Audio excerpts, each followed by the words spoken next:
ನಾಳೆ ನೀನು ಇಂಟರ್ವ್ಯೂಗೆ ಹೋದಾಗ 4 ಲೈನ್ ನಿನ್ನ ಕೈಯಲ್ಲಿ ಮಾತಾಡೋಕ್ಕೆ ಬರಲ್ಲ ಅಂದರೆ ನಿನ್ನ ಟ್ಯಾಲೆಂಟ್ ಇದ್ರೂ ಯಾವನೂ ಗುರುತಿಸಲ್ಲ ಗುರು. ಮಾತಾಡೋದು ಬರಬೇಕು, ಕರೆಕ್ಟಾಗಿ ನಿನ್ಗೆ ಅನಿಸಿದ್ದು ಹೇಳೋದು ಬರಬೇಕು.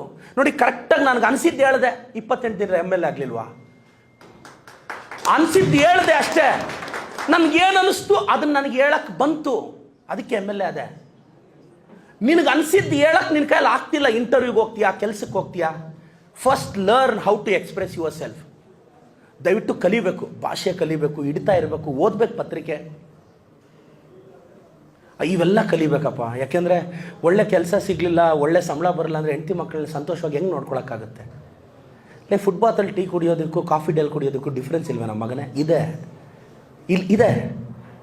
ಎಕಾನಮಿ ಕ್ಲಾಸಲ್ಲಿ ಹೋಗೋಕ್ಕೂ ಬಿಸ್ನೆಸ್ ಕ್ಲಾಸಲ್ಲಿ ಹೋಗೋದಕ್ಕೂ ಡಿಫ್ರೆನ್ಸ್ ಇದೆ. ಈ ಡಿಫ್ರೆನ್ಸೇ ಜೀವನ. ನಾನು ಹೇಳೋದನ್ನು ಗೊತ್ತಾ, ಬೇಜಾರಾಗುವಾಗ ಆಲದ ಮರದ ಕೆಳಗಡೆ ಕೂತ್ಕೊಂಡು ಕಣ್ಣೀರು ಹಾಕೋದಕ್ಕಿಂತ ಆಡಿ ಕಾರಲ್ಲಾಳೋ ಫೀಲ್ ಆದರೂ ಇರುತ್ತೆ ಮಗನೇ. ಏನಾದರೂ ಮಾತಾಡಿದ್ರೆ ಮ್ಯಾಮ್ ಪ್ಯಾದೋಳು ಸರ್, ಏನಾದರೂ ಮಾತಾಡಿದ್ರೆ ನಾನು ಕನ್ನಡ ಮೀಡಿಯಮ್ ಸರ್, ಏನಾದರೂ ಮಾತಾಡಿದ್ರೆ ನಮ್ಗೆ ಸಪೋರ್ಟ್ ಇಲ್ಲ ಸರ್. ಸಪೋರ್ಟ್ ಏನಕ್ಕೋಬೇಕು? ನಾನು ಕನ್ನಡ ಮೀಡಿಯಮ್ಮೇ, ನನಗೆ ಅಪ್ಪ ಅಮ್ಮನೂ ಇರಲಿಲ್ಲ, ಒಂದೊತ್ತು ಊಟಕ್ಕೂ ಕಷ್ಟ.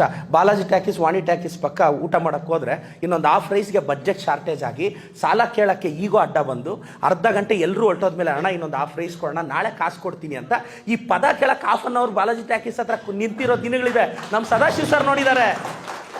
ನಮ್ಮ ಸದಾಶಿವ ಸರ್ ನನ್ನ ಕನ್ನಡ ಟೀಚರ್ ಅವರು. ನಾನು 2005ರಲ್ಲಿ ಭಾಷಣ ಮಾಡುವಾಗ ನಾನೊಂದು ಭಾಷಣ ಮಾಡಿದಾಗ ಎಲ್ಲರೂ ನಕ್ಕಿದ್ರು. ಅವತ್ತು ತುಂಬ ಅಗ್ರೆಸಿವ್ ಆಗಿ ಭಾಷಣ ಮಾಡಿದೆ. ಅವತ್ತೊಂದಿತ್ತು ನೋಡಿ ಸರ್, ನನಗೆ ಬರೋವಾಗ ಈಗ ಫೋಟೋ ತೋರಿಸಿದ್ರು, 15-20 ವರ್ಷದ ಹಿಂದೆ ಫೋಟೋ ಅದು ತೋರಿಸಿದ್ರು. ಪ್ರಾಬ್ಲಮ್ ಹಿಂಗಿರೋದು. ಮತ್ತು ಅಭಿಪ್ರಾಯ ಏನಾಗುತ್ತೆ ಗೊತ್ತಾ ಸರ್? ಈ ನಾವು ಬಾಲಾಜಿ ಟ್ಯಾಕ್ಸಲ್ಲಿ, ವಾಣಿ ಟ್ಯಾಕ್ಸಲ್ಲಿ ನಾವು ಪಿಕ್ಚರೇ ನೋಡಿರಲ್ಲ. ಯಾವನ ಆಚೆ ಬಂದು ಪಿಕ್ಚರ್ ಬಾಗುಂದಿದ್ರೆ ನಾವು ಹೇಳ್ಕೊಂಬರೋದು, ಬಾಗುಂದಂಟ. ಯಾರಾದರೂ ಪಿಕ್ಚರ್ ಅವ್ನು ಆಚೆ ಬಂದಾಗ ಪಿಕ್ಚರ್ ಏನು ಬಾಗ್ಲೆ ಅಂದರೆ ಅದೊಂದು 100 ಜನಕ್ಕೆ ನೋಡೇ ಇರಲ್ಲ ಪಿಕ್ಚರು. ರಿವ್ಯೂ ಬರೀತಾ ಹೋಗ್ತೀವಿ. ಯಾಕಿದೆ ಹೇಳ್ತಿದ್ರೆ ಜೀವನನೂ ನಮ್ದು ಹಿಂಗೆ ಆಗ್ತಿದೆ. ಮಗ ಚೆನ್ನಾಗಿ ಓದಬೇಕು, ಚೆನ್ನಾಗಿ ಓದು, ತಲೆಗೆಡ್ಸ್ಕೋಬೇಡ.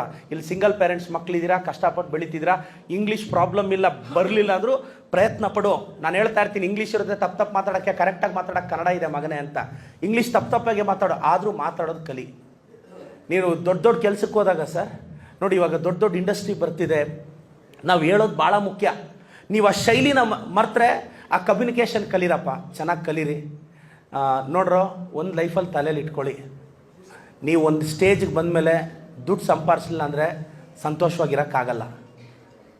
ದುಡ್ಡು ಸಂಪಾದಿಸ್ಬೇಕು ಅಂದರೆ ಸ್ಟೇಟಸ್ ಇರಬೇಕು. ಸ್ಟೇಟಸ್ ಇರಬೇಕು ಅಂದರೆ ಏಕಾಗ್ರತೆ ನಿಮ್ಮ ಜೊತೆ ಇರಬೇಕು. ಏಕಾಗ್ರತೆ ಜೊತೆ ನಿಮ್ಮ ಜೊತೆ ಇರಬೇಕು ಅಂದರೆ ಕಿವಿಗಳನ್ನ ಮುಚ್ಕೋಬೇಕು.